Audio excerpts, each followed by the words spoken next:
Hello student, welcome to Ganesh academy. हमने logic chapter start किया है 12th commerce state board first chapter maths 1 का। Discuss करेंगे इस वीडियो में एक्सरसाइज नंबर 1.1। चलो शुरू करते हैं। State which of the following sentences are statement, justify your answer. If it is a statement write down its truth value. मतलब इसमें से स्टेटमेंट कौन सा है आपको बताना है, और अगर स्टेटमेंट है तो उसका आपको ट्रूथ वैल्यू लिखना है। टी है, फिर F, T for true, F for false. इसके पहले वाले वीडियो में, प्रीवियस वीडियो में मैंने स्टेटमेंट किसे कहते हैं, व्हाट इज स्टेटमेंट, मैंने अच्छे से एक्सप्लेन किया है। अगर आपने वो वीडियो नहीं देखा है तो पहले वो वीडियो देखो, बाद में ये वीडियो देखना, आपको अच्छा समझ में आएगा। चलो स्टार्ट करते हैं। फर्स्ट स्टेटमेंट है a triangle has n sides. A triangle has n sides. सबसे पहले क्या ये एक्सक्लेमेटरी है? नो। क्या ये इंट्रोगेटिव है? नो। क्या ये इंपेरेटिव है? नो। क्या ये ओपन सेंटेंस है? No. Triangle has n sides बोला है। एन का मतलब होता है number of sides. N sides का मतलब होता है infinite number of sides. Yes और नो? हम कहते हैं ना there are n number of stars, है ना, इन द यूनिवर्स।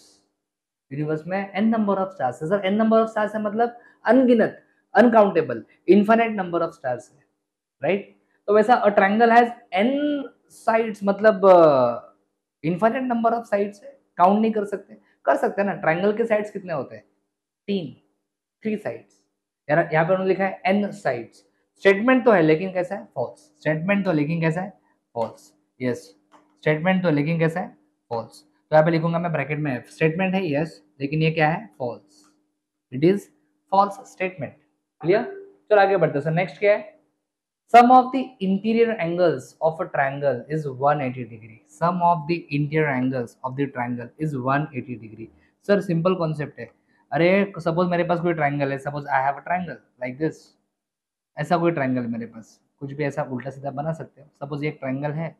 यस, उन्होंने पूछा है sum of the interior angle. Suppose ये ट्राइंगल है एबीसी, इसके इंटीरियर एंगल्स मतलब कौन सा एंगल्स है? यस, ये जो अंदर वाला एंगल है उसको बोलते हैं इंटीरियर एंगल। यस, आपने एंगल सम प्रॉपर्टी सीखा है स्कूल में। एंगल सम प्रॉपर्टी, अगर ट्रायंगल के सारे एंगल्स का आप सम करोगे, कौन सा एंगल का? इंटीरियर एंगल का सम। तो 180 डिग्री आता है। Yes, angle A plus angle B plus angle C कितना आएगा? 180 डिग्री आएगा। तो ये स्टेटमेंट तो है और ये ट्रू है। Yes, it is a true statement. I hope you have understood this. Next, you are amazing. Exclamatory mark दिया है, मतलब समझ जाओ कि ये एक्सक्लेमेटरी सेंटेंस है, right. So this is not a statement, this is not a statement. इसको आप स्टेटमेंट नहीं बोल सकते बेटा, ये स्टेटमेंट नहीं है, because it is an exclamatory sentence. Please grant me a loan. Please request किया है, रिक्वेस्ट किया है मतलब ये इंपेरेटिव सेंटेंस है। Yes, it is not a statement, it is not a statement. तो मेरे ख्याल से आपको समझ में आ रहा है किसको स्टेटमेंट बोलना है, किसको स्टेटमेंट नहीं बोलना है। Are you getting my point? Yes और नो? अब ये स्टेटमेंट ही नहीं है तो ट्रू और फॉल्स हम लोग बिल्कुल डिस्कस नहीं करेंगे। चलो आगे बढ़ते हैं। फिफ्थ क्वेश्चन डिस्कस करते हैं। Root of -4 is an irrational number. अभी देखो, रूट ऑफ -4 है। आप ध्यान से देखो, रूट ऑफ -4, रूट ऑफ -4 को मैं देखो कैसे लिखता हूँ। रूट ऑफ -4 है ना, रूट ऑफ -4 को लिख सकते हैं हम लोग रूट ऑफ -1 इंटू 4, पता है ना। फिर हम लोग रूट को सेपरेट कर देते हैं ऐसे, root of -1 into root of 4। Root of -1 को हम लोग क्या बोलते हैं? आई, कॉम्प्लेक्स नंबर है ना। और ये जो है this is root of 4, that is 2। ये आ रहा है 2i। सो रूट ऑफ -4 जो है ये कॉम्प्लेक्स नंबर है। क्या ये कॉम्प्लेक्स नंबर है? फिर इसको आप इमेजिनरी नंबर बोल सकते हो। उन्होंने क्या बोला है? Root of -4 is an irrational number. Yes, तो ये स्टेटमेंट आपका क्या है बेटा? फॉल्स है। स्टेटमेंट है लेकिन फॉल्स है। स्टेटमेंट है लेकिन कैसा है? फॉल्स है। x square minus 6x plus 8 implies x is equal to -4 और x इज इक्वल टू -2। इसके लिए क्या करना पड़ेगा? इसके लिए हमें इस इक्वेशन को पहले सॉल्व करना पड़ेगा और देखना पड़ेगा ये वैल्यूज आते हैं कि नहीं। स्टेटमेंट तो है, स्टेटमेंट तो है, ट्रू है कि फॉल्स है चेक करते हैं। एक्स स्क्वायर, यस यहाँ पे लेता हूं मैं, x square -6x plus 8 equal to 0। इसको सॉल्व करना पड़ेगा। क्वाड्रेटिक इक्वेशन चैप्टर हमने 11 में सीखा है। मिडल टर्म को स्प्लिट करेंगे, क्लियर। मल्टीप्लीकेशन 8 आना चाहिए और एडिशन आना चाहिए तुम्हारा 6। तो मेरे ख्याल से यहाँ पे आएगा 4 -4 एंड -2। यस, -4 है, -2 ऐसे 2 नंबर्स आएंगे। यहाँ से आप x कॉमन निकाल लीजिए तो ये आ जाएगा इन ब्रैकेट x -4। यहाँ पे जो आता है ब्रैकेट में वही सेम इधर आता है बेटा, याद रखना हमेशा। तो ब्रैकेट के बाहर कौन बचेगा? -2। So this will be x -4, first bracket x -4 common निकाल के आ गया, सेकेंड x -2। तो यहाँ से मैं लिखूंगा x -4 equal to 0 and x -2 equal to 0। तो यहाँ से वैल्यूज मेरे क्या आ रहे हैं? यहाँ से वैल्यूज मेरे आ रहे हैं x is equal to 4 and x is equal to 2। उन्होंने क्या दिया है? x इज इक्वल टू -4 और x इज इक्वल टू -2 दिया है, तो ये गलत है। वैल्यू आना चाहिए +4 एंड देखो ना यहाँ पे वैल्यूज मैंने निकाल के रखे हैं। यस, क्या वैल्यूज अपने चेक करो, +4 एंड +2। तो स्टेटमेंट तो है लेकिन स्टेटमेंट कैसा है? फॉल्स। तो इसको मैं वहां पे तो जगह नहीं, यहाँ पे लिख लेता हूँ, या फिर इसको थोड़ा छोटा करके इधर ही मैनेज कर लेते हैं। मेरे ख्याल से आपको समझ में आ गया। यस और नो, यस और नो, यस और नो, जल्दी बोलो, आए ना? Yes, very good. तो स्टेटमेंट तो है लेकिन कैसा है? Yes, it is a false statement. Next, he is an actor. He is an actor, he कौन है पता नहीं है, तो ये ओपन सेंटेंस है, इसलिए इसको हम लोग स्टेटमेंट नहीं कह सकते। It is not a statement, it is not a statement. Got it? Did you eat lunch yet? Question mark है मतलब इंट्रोगेटिव सेंटेंस, तो ये भी स्टेटमेंट नहीं हो सकता, नॉट अ स्टेटमेंट।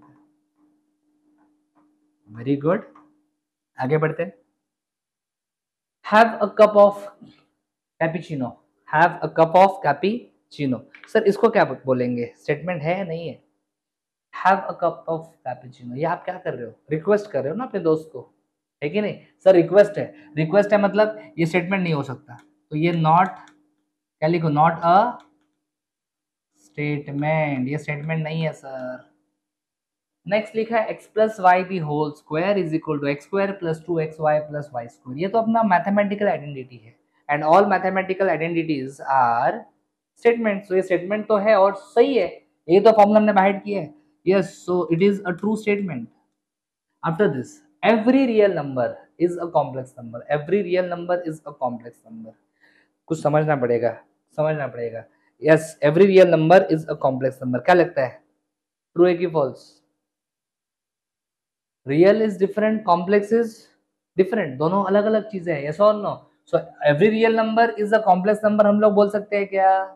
नहीं, हम लोग नहीं बोल सकते, it is false. Real number is different, complex number is different. Complex number में इमेजिनरी पार्ट आता है। यस और no?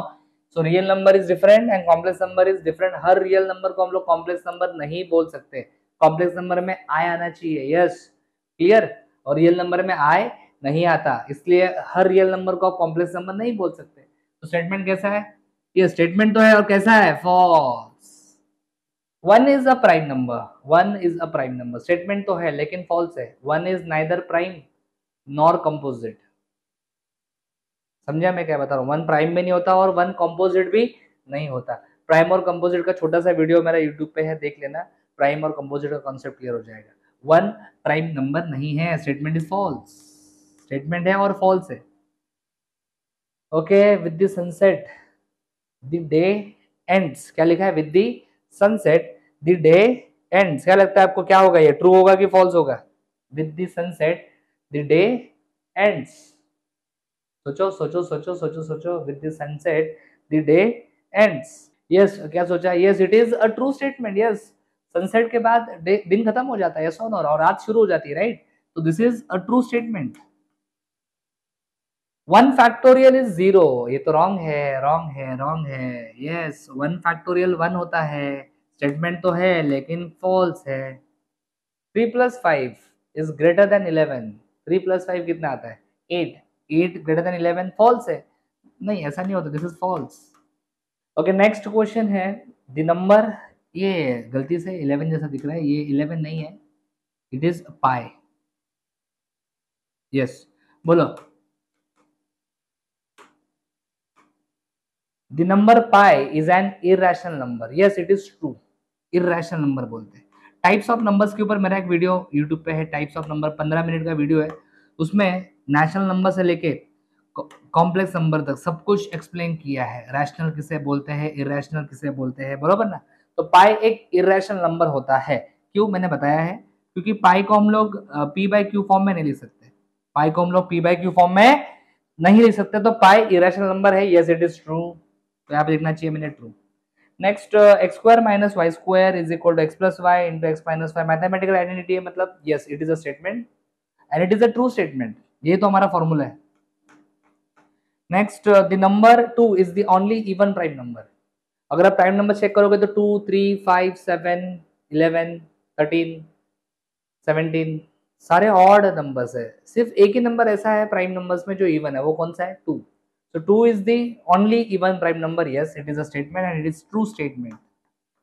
Sir, after this, two coplanar lines either parallel or intersecting. अगर दो coplanar lines है, सेम प्लेन के ऊपर present है। सर सेम प्लेन मतलब क्या? ये बोर्ड दिख रहा है आपको, ये बोर्ड एक प्लेन है और इस बोर्ड के ऊपर अगर मैं कोई भी दो लाइंस ड्रॉ करूं, अगर इस बोर्ड के ऊपर मैं कोई भी दो लाइंस ड्रॉ करूं, यस, तो वो दो लाइंस, सपोज मैंने एक लाइन ऐसा ड्रॉ किया और एक लाइन मैंने ऐसा ड्रॉ किया, तो ये लाइंस एक तो पैरेलल हो सकती है फिर इंटरसेक्टिंग हो सकती है।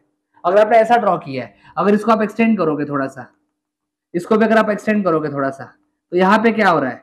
इंटरसेक्ट हो रहा है, यस और नो, तो ये इंटरसेक्टिंग हो गई। अगर मैंने ऐसे लाइंस ड्रॉ किए होते, सर एक ऐसा ड्रॉ किया और एक ऐसा ड्रॉ किया, इनको आप एक्सटेंड करो, इनको आप एक्सटेंड करो, दोनों डायरेक्शन में एक्सटेंड करो, ये इंटरसेक्ट हो रहे हैं क्या? नहीं, तो ये कैसे है? पैरेलल। तो पैरेलल इंटरसेक्टिंग, तो जो भी आप लाइंस ड्रॉ करोगे ऑन अ प्लेन, कोप्लानर बोला है ना, मतलब on a plane, same plane में होने चाहिए लाइंस, वो एक तो इंटरसेक्टिंग होंगे या फिर पैरेलल होंगे, ये स्टेटमेंट है और ये ट्रू है। यस, तो मेरे ख्याल से यहाँ तक क्लियर है। चलो और भी कुछ क्वेश्चंस बाकी है, बहुत सारे सेंटेंसेस दिए हैं इसमें, ये लास्ट के कुछ सेंटेंसेस देख लेते हैं फटाफट। The number of arrangements of 7 girls in a row for a photograph is 7 factorial. आपने 11 में परम्यूटेशन कॉम्बिनेशन चैप्टर पढ़ा था, उम्मीद करता हूँ कि थोड़ा सा याद है। कितने गर्ल्स है? 7, 7 गर्ल्स को अरेंज करना है, yes or no, clear? So if you are arranging 7 objects, yes, in how many ways we can arrange? 7 factorial, yes, so this is true statement। ये statement क्या है आपका? ट्रू है। Give me a compost box, ये एक request है, request है मतलब इसको हम कहेंगे इम्पेरेटिव, और ये आपका स्टेटमेंट नहीं हो सकता, not a statement, it is not a statement sir, perfect. Next, bring the motor car here, ये क्या है? ये एक ऑर्डर है कि नहीं? सो इसे भी हम क्या कह सकते हैं? इसे कह सकते हैं हम लोग इम्पेरेटिव सेंटेंस, और इम्पेरेटिव सेंटेंस जो होता है वो स्टेटमेंट नहीं होता। Yes, next, it may rain today, it may rain today, क्या होगा ये? सोचो, think about this, it may rain today, तो ये स्टेटमेंट नहीं है। क्यों नहीं है? Because it is an open sentence. Sir why it is an open sentence? क्योंकि इट मे रेन टुडे लिखा है उन्होंने, यहाँ पे लिखा है टुडे। अभी कौन सा दिन है आपको पता है? ये कौन सी तारीख है आपको पता है? ये कौन सा सीजन है आपको पता है? ये विंटर सीजन चल रहा है, समर सीजन चल रहा है, रेनी सीजन चल रहा है, हमें पता नहीं है। तो यहाँ पे लिखा है इट मे रेन टुडे, लेकिन वो टुडे मतलब कौन सा एग्जैक्ट डेट है हमें पता नहीं है। सो बारिश हो भी सकती है, नहीं भी हो सकती, इट डिपेंड्स, ये कौन सा डे है उसके ऊपर डिपेंड करता है, और डे कौन सा है हमें बताया नहीं है, इसलिए ये एक ओपन सेंटेंस होगा और इसको हम लोग स्टेटमेंट नहीं बोल सकते, not a statement. Got it? Next, next, a plus B less than 7, where a greater than equal to 0 है, b greater than equal to 0 है, मतलब a और b का जो वैल्यू है वो 0 और 0 से बड़ा है, और a प्लस b का जो वैल्यू है 7 से कम है। Clear? Then a less than 7 and b less than 7, ऐसा उन्होंने लिखा है, a less than 7 and b less than 7, क्या होगा सोचो? a plus B less than 7 लिखा है यहाँ पे, चलो थोड़ा देख लेते हैं, a plus B less than 7 लिखा है, okay, a greater than equal to 0 है और b greater than equal to 0 है, मतलब a और b का वैल्यू 0 और 0 से बड़ा हो सकता है। a less than 7 and b less than 7 लिखा है, a less than 7 and b less than 7, yes it is true. आप कुछ वैल्यूज मैं आपको बताता हूँ, आप चेक करके देखना, इट इज ट्रू। मैंने a का वैल्यू ले लिया 2 और मैंने b का वैल्यू ले लिया 4, मुझे बताओ क्या a greater than equal to 0 है? यस। क्या b greater than equal to 0 है? यस। क्या a लेस देन 7 है? हाँ। b लेस देन 7 है, हाँ। और a प्लस बी करके देखो, 2 प्लस 4 करके देखो कितना आएगा, 2 प्लस 4 कितना आएगा, yes a plus B check करो, a प्लस बी चेक करो, 2 प्लस 4 6, और ये लेस देन 7 है, 2 प्लस 4 जो होता है 6, ये लेस देन 7 है, यस और नो, तो ये ट्रू आ रहा है। So given statement is true, given statement is true. आपको थोड़ा सा कंफ्यूज किया था उन्होंने, लेकिन चलो हमने देख लिया, समझ लिया। और यहाँ पे एग्जाम्पल भी दिया है मैंने, कुछ वैल्यूज मैंने आपको लेके यहाँ पे एक्सप्लेन भी कर दिया। कैन यू स्पीक इंग्लिश, अरे ये तो क्वेश्चन मार्क दिख रहा है, मतलब इंट्रोगेटिव सेंटेंस है, इसको आप लोग स्टेटमेंट नहीं बोल सकते। सो इट इज नॉट, इधर लिखता हूं मैं, नॉट अ स्टेटमेंट। उम्मीद करता हूं कि सारे क्वेश्चंस मैंने अच्छे से आप डिस्कस किए हैं।